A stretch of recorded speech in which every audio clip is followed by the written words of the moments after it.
Hi everyone. Today's stories are NSFW certified, so consider yourselves warned. And thank you to each and every one of you for joining us. With your tremendous support, I'm always motivated to bring great stories for you all. So please keep supporting, and if these spooky tales helped you get nice and cozy in bed while being entertained, don't forget to show your appreciation by liking this video. And if you are new here, join the community by subscribing to the channel so you never miss any future tales. Hit that notification bell too. I'd love to hear from you amazing viewers. Let me know down in the comments where you were tuning in from, as you got all settled in for the scares. Feel free to share any other thoughts or freaky story ideas too. Don't just settle for the dark web tales. We have lots of other horror story genres too, so please check out the other videos as well. Your feedback and engagement help fuel this channel. So again, thank you all for your incredible support. With that, let's begin.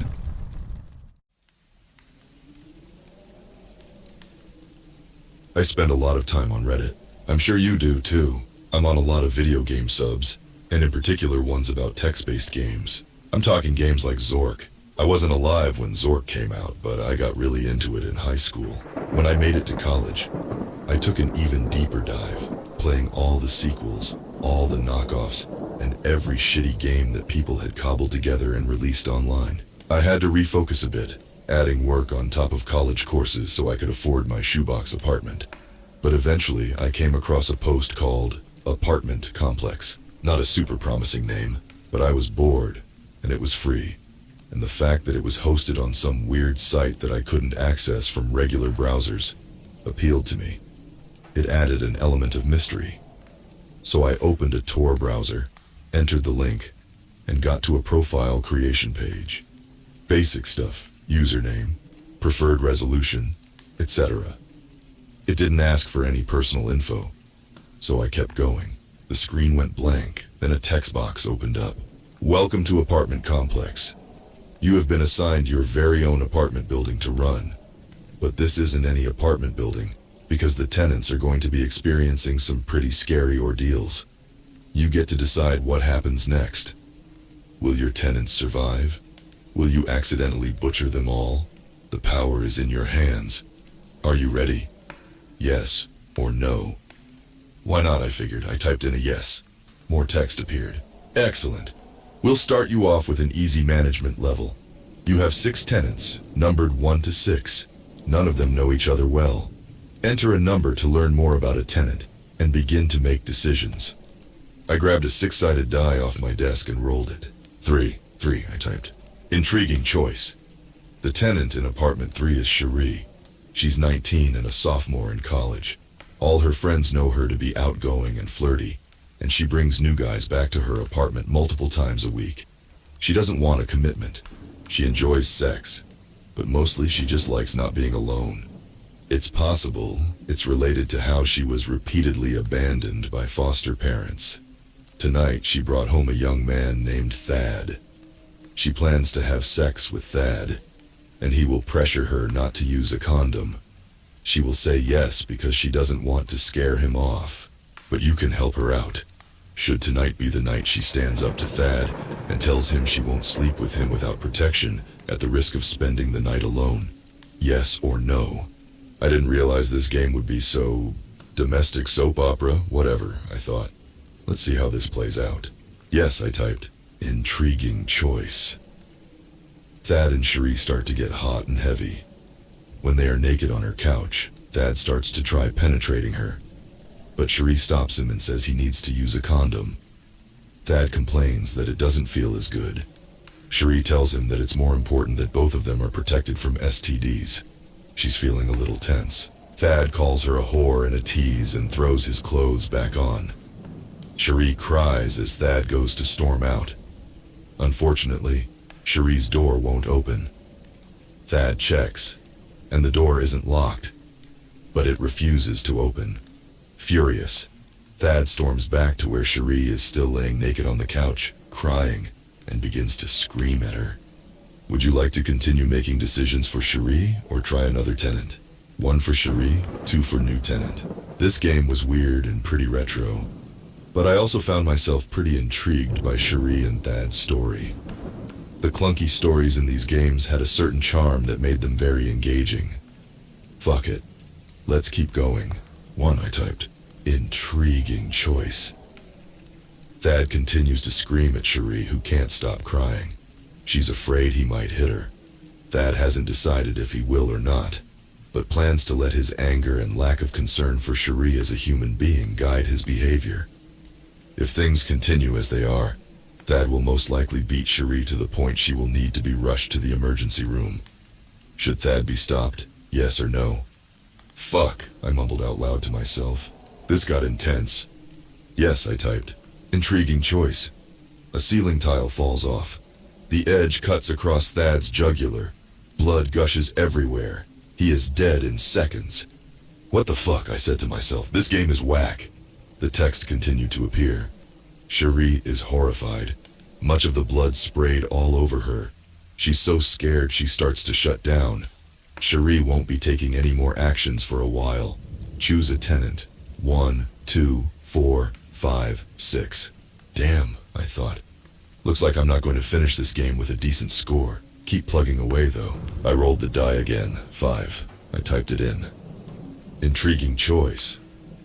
The tenant in apartment 5 is Clyde. He is 35 and works at the local First State Bank. His hobbies include snowboarding, tennis, recreational murder, 90s sitcoms, and fishing. He's home alone tonight after his girlfriend, Alicia, texted him and told him she was leaving him for his brother. He bought a gallon of chocolate chip cookie dough ice cream and is working his way through that and the 3rd season of Frasier. He feels the itch to strangle someone. It's been a while, and he's trying to kick the habit, but the deep well of emotion seems to be so deep that ice cream alone can't fill it. He's hoping to quench the urge with a TV binge, but just as he's settling in, he starts to smell gas. Should he investigate? Yes or no? Not investigating would be boring, so of course I typed in a yes. Intriguing choice.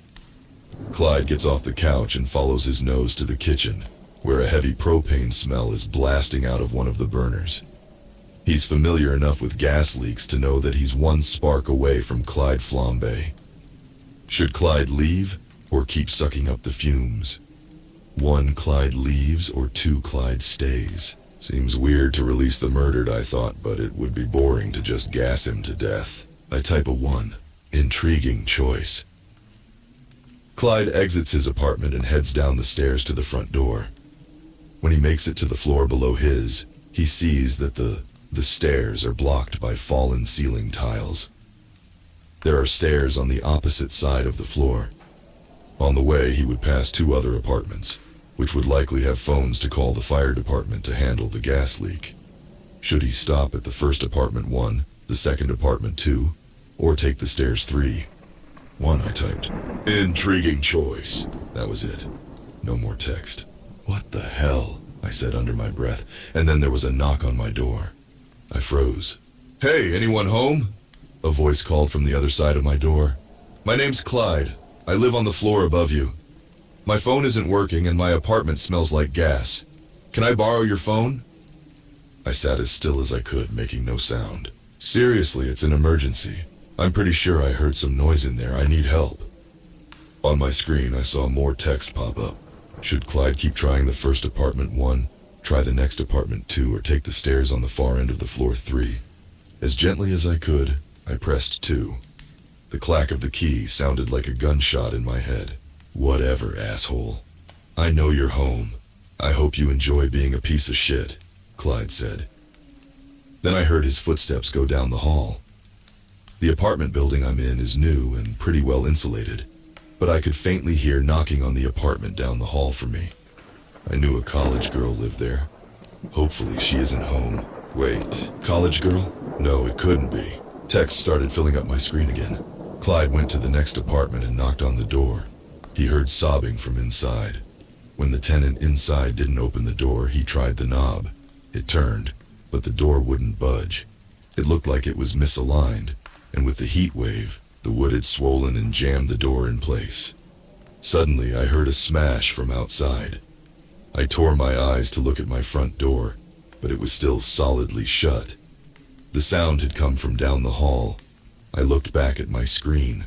Clyde used his shoulder to slam the door and it popped open. He stepped in, calling to whoever was in the apartment. Walking further in, he saw a shocking sight. A man on the ground, his neck slashed open. A ceiling tile on the ground next to him.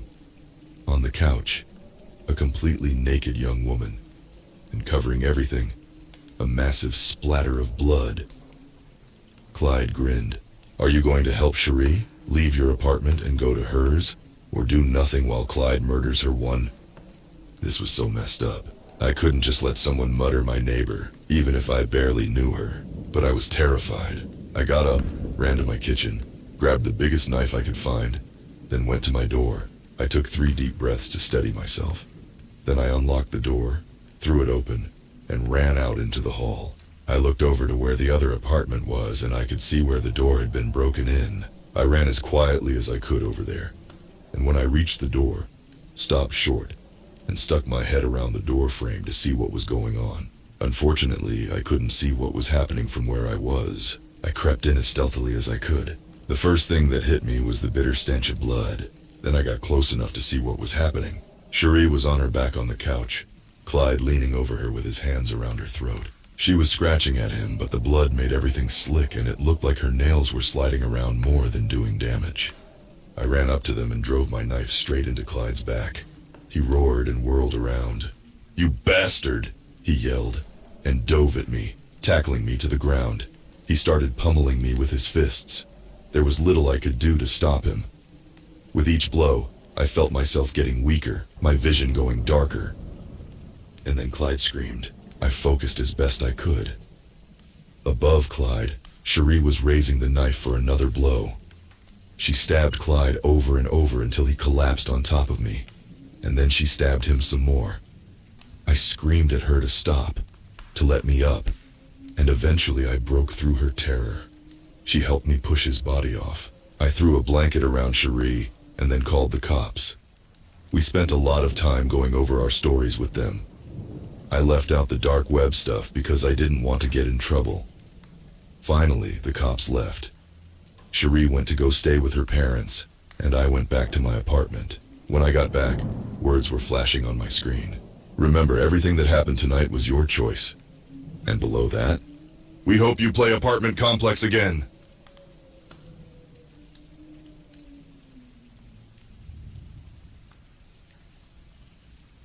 Oh fuck! Oh fuck! Oh fuck! Okay, I need to get myself together. I need to get my head on straight. Oh fuck. I'm not the type to get involved in this kind of shit. My asshole friend, Nif, kept bugging me. I blame him, partially.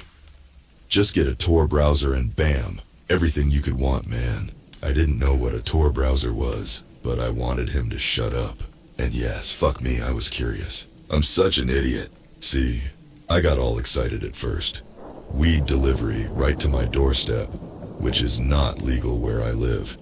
Every type of porn, I'm talking weird shit, was infinitely available. RedTube didn't do it for me after I was able to spend $10 telling 3 women in a darkened basement to do the nastiest things to each other for half an hour. I know, I'm trash. Humans have a profound ability to justify our own behavior to ourselves. Get away with it once, and morality becomes relative. Ephemeral. I told myself that I wasn't hurting anybody, that everything was consensual, but I was a teenager living at home and I couldn't afford the lifestyle I signed up for. Did that stop me from ordering a continual stream of designer weed? No, it did not. When I tried to pay a bill that my bank wouldn't allow, I figured that I would just tell my nameless, faceless dealer that I only had 19 or 13 in my account and could not afford the $100 I owed. I thought things would be cool. Remember how I said I was a fucking idiot? The clandestine dark web drug dealer was not cool with it. Not at all. That's how I learned that you shouldn't piss off the denizens of the dark web. Especially if it's about money. Especially if your dumb ass has given them your home address, never thinking twice about the risks associated with offering that kind of information. After all, we give it to those bastards at Amazon, right? Shit! I didn't realize how much trouble I'd caused until I got home. I had the house to myself for a couple of hours. so I decided that it was high time to look up some of my favorite dark web actresses. But I was distracted by a large window on my desktop. It was a simple link to redplace.onion, which I'd never seen before. I clicked it. Yes, we've been over the fact that I'm an idiot. My breath stopped when I was taken to a live feed of a woman gagged and bound to a chair in a poorly lit concrete cellar. The mascara streaming down her cheeks told me she'd been crying. Every organ in my body felt like it was slowly turning on a rotisserie spit. My gut assured me that this footage was very, very real, and that the feed was live. A chat window appeared. Bids are open, it started. Price for one finger. Several offers popped up. 2, 5, 50 cents. A man stepped into the screen. His face was hidden beneath a dark ski mask, and he wore a black garbage bag that had been fashioned into a cloak. He pulled out a large, rusty chef's knife. The woman's eyes grew saucer-wide, and she moaned frantically. High bid is $5 to choose a finger. I felt like I was high enough to puke right then and there. He was auctioning which finger to sever. Someone had bid 50 cents. I typed as well as I could with shaking fingers. $10 to not chop off her fingers.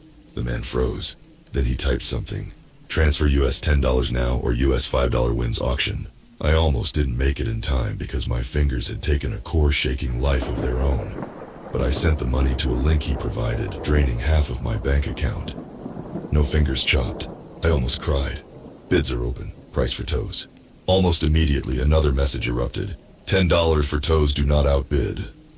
I vomited just a little. A tiny chunk of puke shot up my throat and lodged itself in my sinus. I didn't have time to clear it out. $15 to not chop any toes, I typed. Then he looked into the camera. He looked right at me, and it was clear that he knew our gazes were locked on one another. He typed one sentence, US $15 now. My hands were flying of their own accord, and I had initiated the transfer in under 10 seconds. Insufficient funds. My bladder control slipped. Then I was sprinting to my parents' office, tearing their desk apart, until I found a checkbook and a spare debit card that I knew was hidden in the bottom drawer. I got back in time to see her rocking back and forth, banging her head, gurgling against the gag as the man worked on her feet. I wanted to throw up, to run away, to tear out my eyes, anything other than watch him sever an innocent woman's toe, while the dark web gleefully watched. The chat box was flooded with gleeful messages cheering him on, telling him to make it slow, asking to hear her screams. But I couldn't look away, I was frozen. Glaciers crack like rifles when they break apart. The sound echoes over still, smooth, frozen landscapes. The break is so significant that nothing will ever be whole again. I felt that same reverberation inside my mind as I understood that she was being tortured because I wasn't fast enough with the money. The man rose and walked to the camera. I understood distantly that he was wearing the garbage bag to catch all the blood. It was working. There was quite a mess on his chest. He moved his bloodshot blue eyes right up to the lens. Then he produced a big toe for all to see. The chat section lit up with glee. My bodily fluids could not decide whether they should move to tears, vomit, or piss. So I remained immobile. Then he started typing again. Bid is open to choose an ear. He wasn't stopping. The ear was clearly more desirable, because the cost quickly shot to $20. I sprang into action, clicking the box to enter a new account. The cost went to $25. Shit. It was taking too long, and I was only 50% sure that I remembered my parents' password. 25 is high bid. No! $100 to spare her ears! I forced my fingers to remain steady. He typed quickly. US $100 now, or you will no longer be able to make bid. My stomach froze. I held my breath and typed my guess for the password. I waited. We both waited. Then he typed back. US $100 transfer complete. No ears chopped. The first tears of relief fell as the chat box erupted in anger. The woman sobbed quietly, still unable to move, unaware of what had almost happened. A new bid opened. Bid is open to choose an eye. I screamed and nearly threw the computer on the ground. What kind of sick fucks are you? Is there no fucking limit? Apparently there wasn't. In fact, the eyes were prime selections. I had to spend $1,000 to save them both. It was a lot of money. But I think my parents would be more than grateful that I drained their bank account for such an important cause. Final bid, he typed. I was horrified and ecstatic at the same time. I didn't want another round, but at least this shit was almost over. Bid for life. It took me just a second to understand what was going on, but the price of the auction clarified things very quickly. I battled 3 increasingly furious bidders as we climbed higher than $3,000, because everything I'd done would be wasted if I didn't save her life. "Fuck you, high bidder, I come to watch show," one person shouted at me. "I will find your house and make an example of you. You ruined this for me," another threatened. I ignored them all, and after offering 4,500s, I outbid them all. "Don't kill her and set her free," I typed. He looked directly into the camera again. "Send money now," he ordered. I moved fast, the tension melting from my shoulders as I hit enter one last time. Insufficient funds. I couldn't move. Then I flew into action. "Wait, my parents don't keep all their money in checking. I can get you the rest. Just wait." He shook his head slowly and my world cracked. 4,200 is new high bid. How does she die? I sprang from my chair. "No, no, no, no, no, no!" I screamed. Before flying back to the keyboard, I typed a promise to triple the amount. "You have been banned from this conversation," I screamed. Each sentence I typed met with the same response. I gave up after 6 failures, but I could still watch what was happening. I could read what the winning bidder desired to see. Pull her intestines out, but I could not, for the life of me, turn away. She was so afraid and so alone, as they did exactly what the high bidder asked. By the end, I was praying for her to die as fast as possible. The feed cut when she stopped squirming. The screen went blank for several seconds. Then a new message popped up. "We will always extract payment if you default." That's when I understood. They had chosen this victim. They had ended a life simply because I was short on my weed bill. Entire worlds had changed for a few dollars. That's why the woman in the video had been someone I knew. These are the rules of the dark web.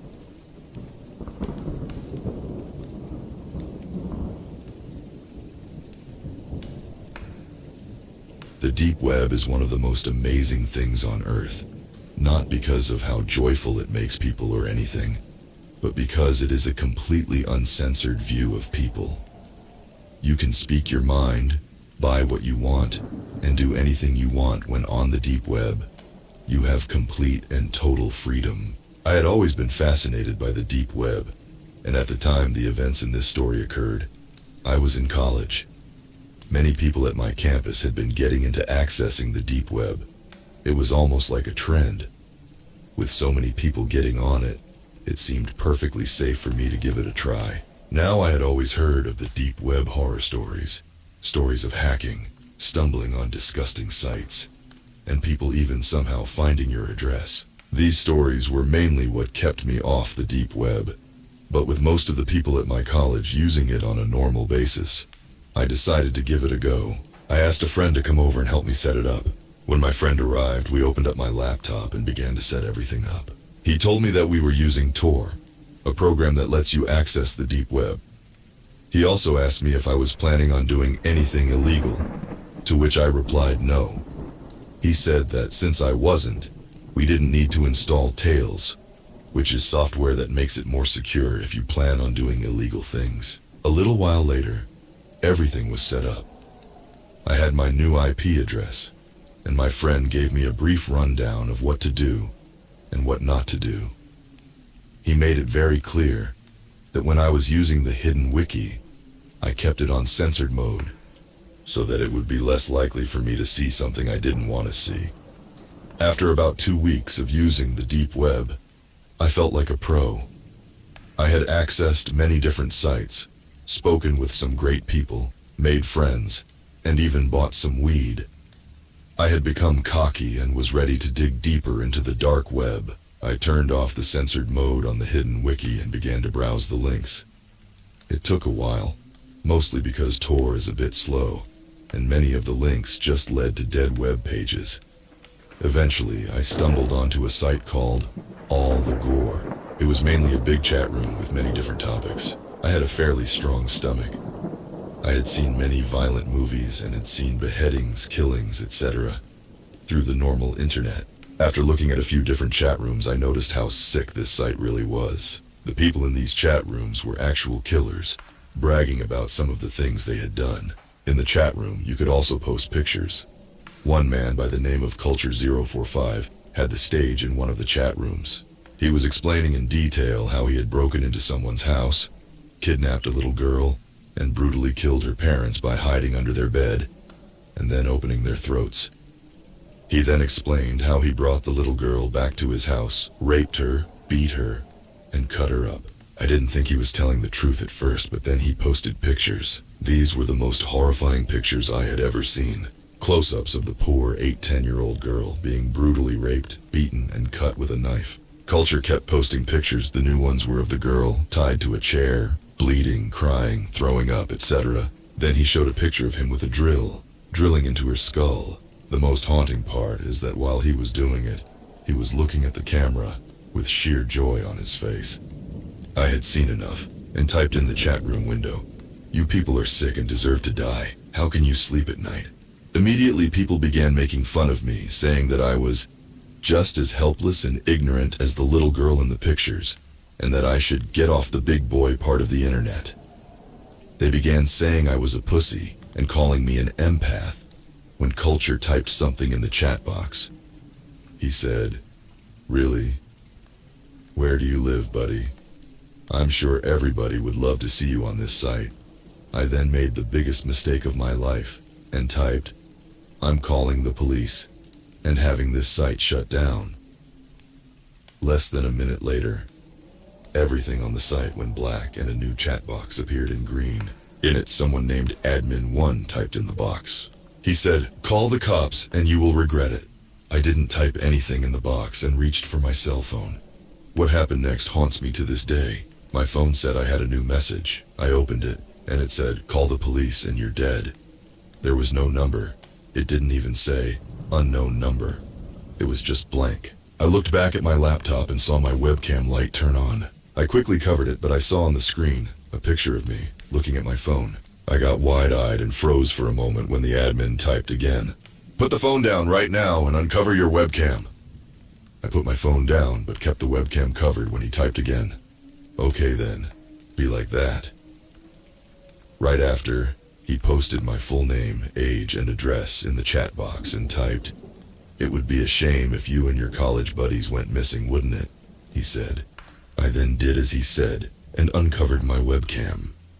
He then told me to follow his instructions on how to make it impossible for me to reach the site again. I followed each and every one, and when I finished, I got a text that said, "Now don't ever try and come back." Just like before, it had no number. I still called the police from my friend's phone, but they were never able to find the site. I was extremely rattled by what had happened. The police tried to track down the website, but since there was no way for them to recover my history, and I had originally found the sick site by just randomly clicking links, it seemed pretty hopeless to find it. The police told me to change all my information about myself and to move in with a friend. After changing pretty much all of my information, I decided to move in with my friend David. David was an extremely honest, hard-working person. He never went to parties, slacked off, or got drunk, high. He was very dedicated to finishing college.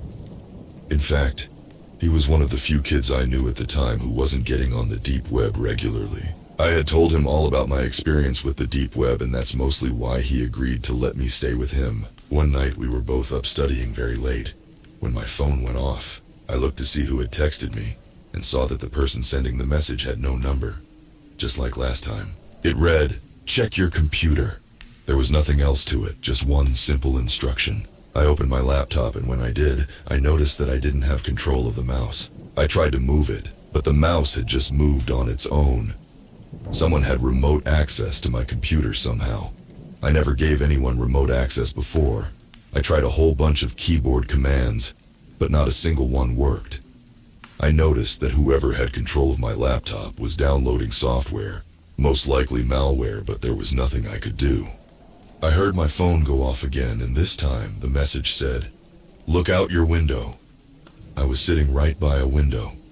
I didn't know which window the guy was referring to, so I looked out the one I was sitting by and saw a man in the parking lot leaning up against a white van. He had a phone in his hand, and when I looked at him, he nodded. My phone went off again. Type in and hold down Shift Alt F5 at the same time to activate the software. I called David to my room to show him what was going on. He seemed just as nervous as I was, but with the man just outside our window, we didn't want to anger him.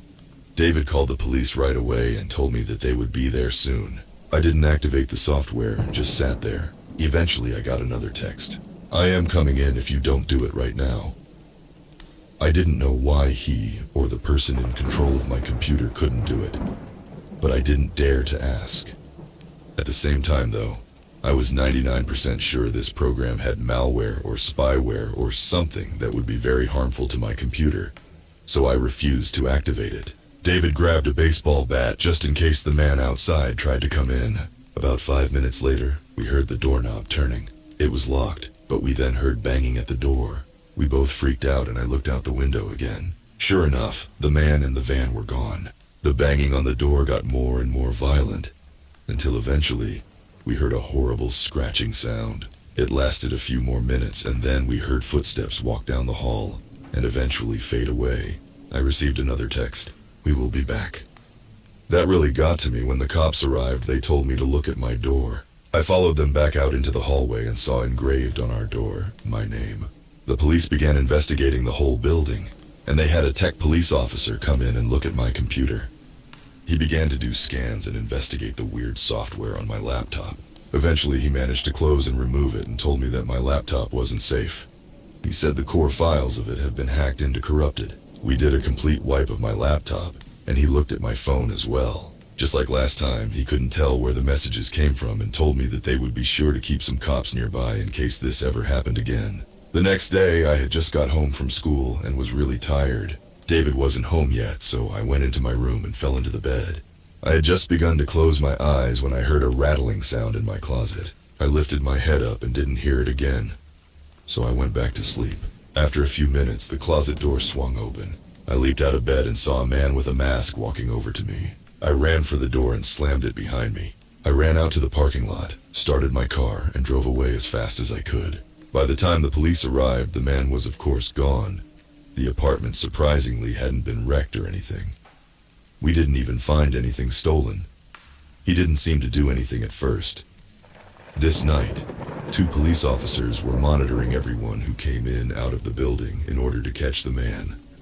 I opened my laptop and noticed that my wallpaper had changed. It was just a bunch of trees, but it had been changed to a sickening photo of a man with a mask.